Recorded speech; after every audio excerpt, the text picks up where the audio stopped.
Hi, everybody. It is James Becker, founder and CEO of Fusion Growth Partners.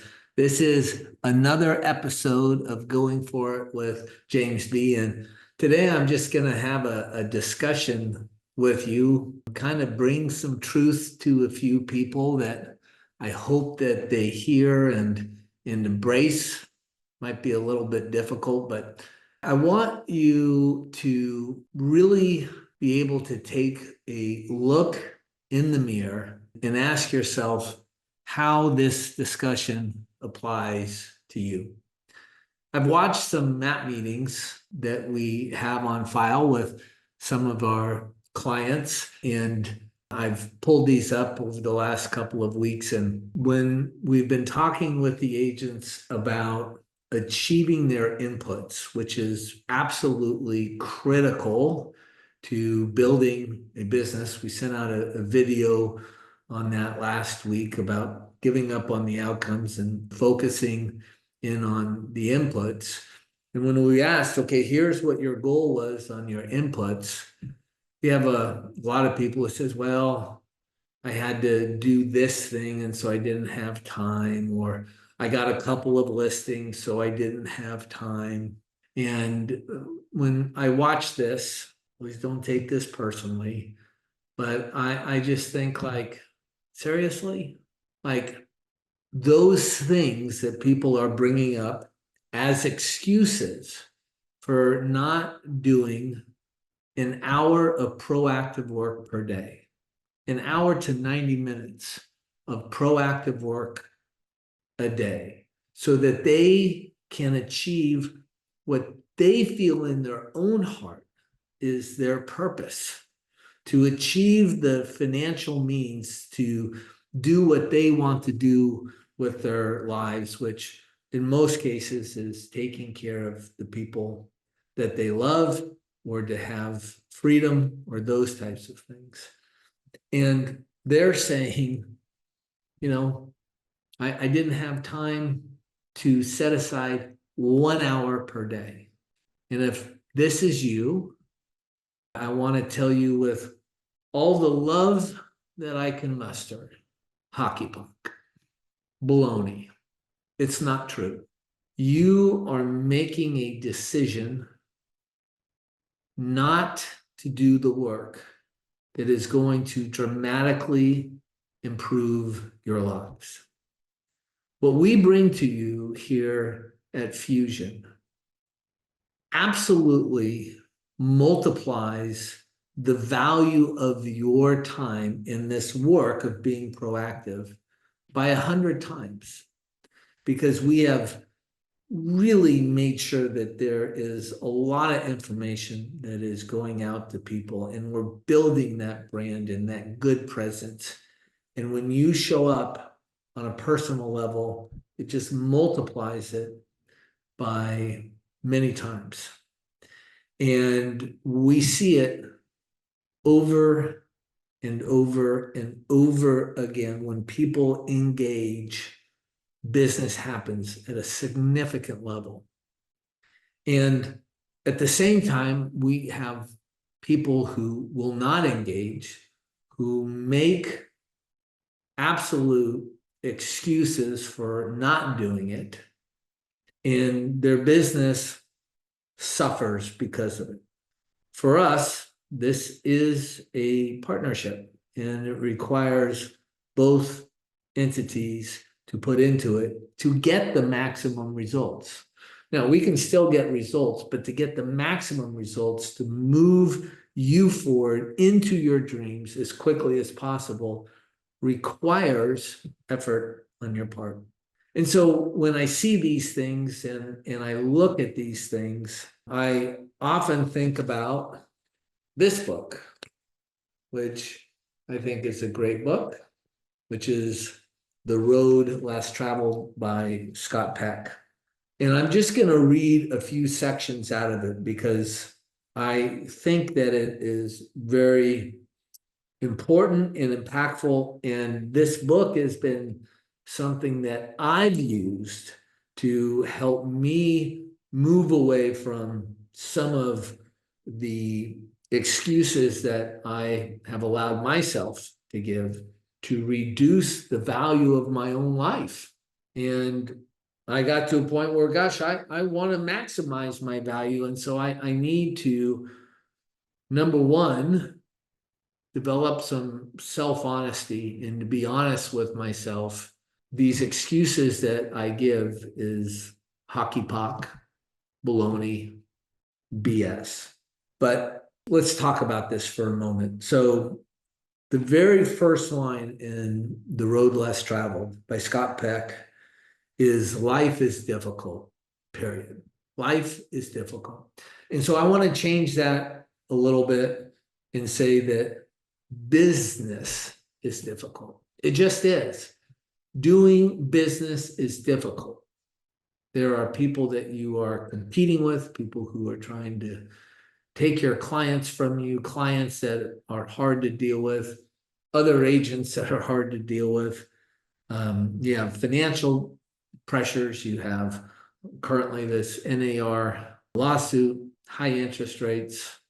And when interest rates are lower, then you've got all these offers and a ton more agents coming in. No matter what, business is going to be difficult. And it's really important that if you can accept that great truth, life is difficult and business is difficult, that once we can accept that, it helps us transcend it.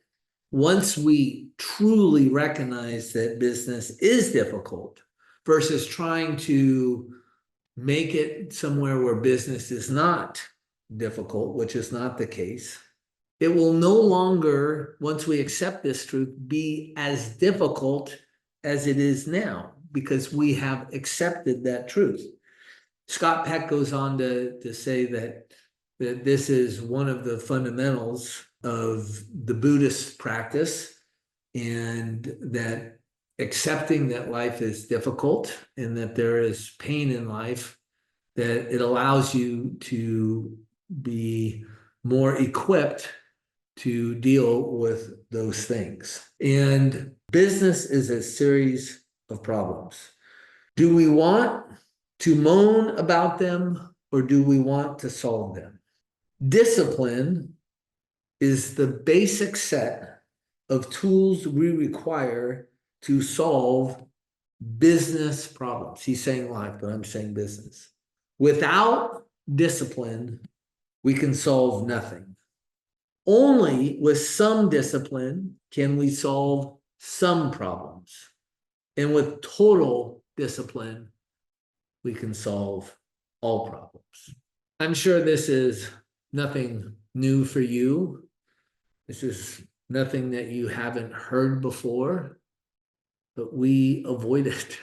We avoid bringing ourselves up to the table and say, okay, I need to serve myself a big dish of discipline. And we continue to avoid doing the things that we need to do. This is the human condition. If this is hitting home for you, which it should be for all of you, because there's degrees in how disciplined we are. It's a pendulum. It's a scale. It's not black or white, yes or no. That if it is hitting home and this conversation is a little uncomfortable, that means there is hope for you, because there is an element of self-honesty in you that is recognizing that this is something that I need to listen to. If you have anxiety around this, or if it's making you angry, that's a good sign, because your body is trying to tell you something. So why is it, if we've heard all of these things, that we continue not to discipline ourselves? Why do we continue to make excuses for not setting aside an hour and an hour and a half to be proactive, to do the work that we're supposed to do, where we allow other things of far lesser value to take over and run our day instead of us running our day? And I'm going to continue to read from couple of things here. Yet in this whole process of meeting and solving problems, that life has its meaning. Business has its meanings. Problems are the cutting edge that distinguishes between success and failure. Problems call forth our courage and our wisdom. Indeed, they create and encourage our wisdom. One of the problems we have is we think all this stuff is coming at us that we need to then postpone the proactive work, the inputs that drives our business forward. That's a main problem that I'm focused on here. It is only because of problems that we grow mentally and spiritually. I would suggest that it's only because problems that we can succeed in business, because if it was easy, nobody would need a specialist to do anything for them. And so because there are problems, therein lies our opportunity. And because there are problems, therein lies our opportunities, if we meet them head on, to be far greater than our competition. When we desire to encourage the growth of the human spirit, we challenge and encourage the human capacity to solve problems. Just as in school, we deliberately set problems for our children to solve. We want you to grow at Fusion, and so our partnership executives, albeit that I think we could do a much better job of this. I don't think we're doing it enough, and that's one of my focuses moving forward. But we need to challenge you to face these problems. Why? So that you grow. When you are doing the uncomfortable work, your business most likely is going to be growing. It is through the pain and confronting and resolving problems we learn. As Benjamin Franklin said, those things that hurt instruct. It is for this reason that wise people learn not to dread, but actually to welcome problems and to actually welcome the pain of problems. If you're having the pain of doing proactive work and you're not doing it, you can also know that your competition is having that same pain. But if you are able to transcend that pain and actually still do the work, you leapfrog ahead of them. And that is, as the book just said, is why you should welcome the fact that being proactive is hard to do, because the realities are very few people are going to do it. If you do it, you're leapfrogging far ahead. However, most of us are not so wise. Fearing the pain involved, almost all of us, to a greater or lesser degree, attempt to avoid problems. We procrastinate, hoping that they will go away. We ignore them. We forget them. We pretend they don't exist. We even take drugs to assist us in ignoring them. So by deadening ourselves to the pain, we can forget the problems that cause the pain. We attempt to skirt around problems rather than to meet them head on. We attempt to get out of them rather than suffer through them. It's as if Scott Peck is watching all of our MAP meetings. And again, I'm not saying that I'm perfect at it. To be frank, this video is something I put off all weekend. This is not easy to do and to articulate a message that's coherent. And so it creates anxiety, like, gosh, how long is this going to take me to get done and have a take that's reasonable enough to present to you guys? And so I avoid it. And the longer I avoid it, the bigger it comes and the more anxiety that I have around it. And yet I had to discipline myself to say, okay, I've got to get this done before I go do the things that I need to do. And why do I make that decision to discipline myself? Well, because I have people that count on me. I have executives that count on me and partnership executives. and graphic designers and videographers and clients. And I have promised to deliver something that I hope has value for people and to do it in a consistent fashion so people can count on it and know that I'll be consistent. And so the consequence of not doing it could be significant. And I could kid myself and say, it'll be no big deal if I just don't do this one video. But I know if I do that, then I can do it the next time. And pretty soon it's a slippery slope. But I struggle with this. I'm not preaching at you. I'm sharing my own struggle. I absolutely struggle with the same stuff. And when we do that, I'm going to continue to read on. The tendency to avoid problems and emotional suffering inherent in them is the primary basis for all human mental illness. Since most of us have this tendency to a greater or lesser degree, most of us are mentally ill to a greater or lesser degree, lacking complete mental health. And I would just change that mental health to self-honesty. I see so many of us, including myself, who we kid ourselves. We're not honest. And we really have to put ourselves in a place where we can have others who challenge us on that honesty. And you being here at Fusion is one way that you've done that. So I want to congratulate you on that. The partnership executives need to hold your feet to the fire so you can achieve what it is that you want to achieve. Continuing just a few more lines here. Some of us will go to quite extraordinary lengths to avoid our problems and the suffering that they cause, proceeding far afield from all that is clearly good and sensible in order to try and find an easy way out, building the most elaborate fantasies in which to live, sometimes in total exclusion of reality, such as 1 or 2 listings in a month took too much time for you to do any proactive work. And we've heard that from a number of people. Carl Jung said, neurosis is always the substitute of legitimate suffering.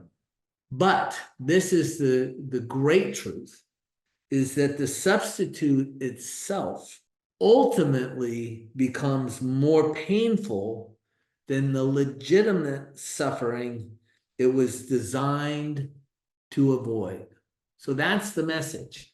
The message that I really want to get out there is we have these problems or this suffering or the discipline to do the things that we're supposed to do. And so we kid ourselves, we lie to ourselves, we give excuses on why not to do it. And we avoid that legitimate suffering of going through the proactive work that we're supposed to go through. And by avoiding that pain initially, the pain of regret, of not achieving, of financial instability becomes far greater than if we had just allowed ourselves to suffer a little every single day. I don't know if you feel that this is a valuable discussion, but I feel like it's so important because this discipline is critical to really get the wheel unstuck, to get momentum unstuck. And if you can stay disciplined long enough, you can create a flywheel of momentum that can generate a big business, but you have to do it for a while. And then there will be other problems that show up that you'll have to deal with, but there'll be different problems and ideally of a higher quality of problems. I have just a couple of videos that I'd like to share with you. And so let's just dive into those. I don't care how good you are in anything, you don't have discipline, you ain't nobody. Right. You're nothing without discipline. Because you give up under the slightest struggle without discipline. Discipline is doing what you hate to do, but do it like you love it. So Mike Tyson, I just love Mike Tyson. He has had an incredibly difficult life. If you know anything about him, his parents were drug addicts and sex workers and did their business in the room he was at 3, 4, 5 years of age. He had tremendous anxiety and fear. And when the older kids in the neighborhood knew they would fight, they would bring older kids, and they made him fight every single day when he was 8, 9, 10 years old, and started just a very difficult life. And he's very philosophical right now. I love listening to him, but he's right. If you don't have the discipline, you're just going to end up in the discipline to be self-honest. And if you don't have that discipline to be self-honest, you're going to make excuses, which is a form of neurosis that you start to believe in. And without that discipline, these other problems are going to become bigger and more painful than the pain that you're trying to avoid. Here's another one. That's one thing, and it took me years to learn. Andre, be honest with yourself. Stop lying to yourself. Andre, you know the truth anyway about yourself. So why lie to self? I love that. I don't know who this guy is, but that's what I say to myself. Like, I know the truth. Like, stop lying to yourself. And I do it every day to a degree or not. And I have to fight through it. And I know, I believe, maybe there's a few of you out there that are perfect, but I think most of us lie to ourselves to a greater or lesser degree. And we've got to constantly come back to this message. Stop lying to yourself. We know the truth. Let's be honest with ourselves and then go from there. Okay, one more. This one is just basically that self-honesty, and this is important, is not self-criticism. It's not what it is. Self-honesty is just being honest. Here we go. Self-honesty is not about self-criticism. It's about self-awareness. You need to understand your strengths, your talents, and your unique abilities. Celebrate them, for they are the tools you will use to build your future. But just as importantly, you must recognize your weaknesses, your flaws, and the areas where you fall short. Acknowledge them without excuses or justifications. It is only when you see yourself clearly that you can chart a true course forward. Okay. That is my going for it with James B today. I hope this connects with some of you. I've tried to be as honest and straightforward as I can from what I see and about myself as well. And what I really hope for you is that you can get into a practice of being disciplined, of spending an hour to an hour and a half per day, being proactive in your business, building your sphere of influence, and reaching out and having conversations, individual text, individual telephone numbers, and then allow this massive machine that's behind you to pepper them and to continue to spread the good word about the level of services that you have. If you can do that in combination, the potential for significant increase in your financial picture will dramatically improve. And I know this because I've seen it over and over and over again, and I'm willing to guarantee it, even if you've come in and you want to start over with another guarantee. I just believe in this wholeheartedly. So with that being said, I want to encourage you to be totally honest with yourself. Work hard to be as disciplined as you can, and then become more disciplined. It is kind of like a muscle. And just to know that we're all people, should all be trying to do the very best that we can. And if we do that, we're going to accomplish some great things together. Thank you for listening, and I hope you have a great week. Talk to you later.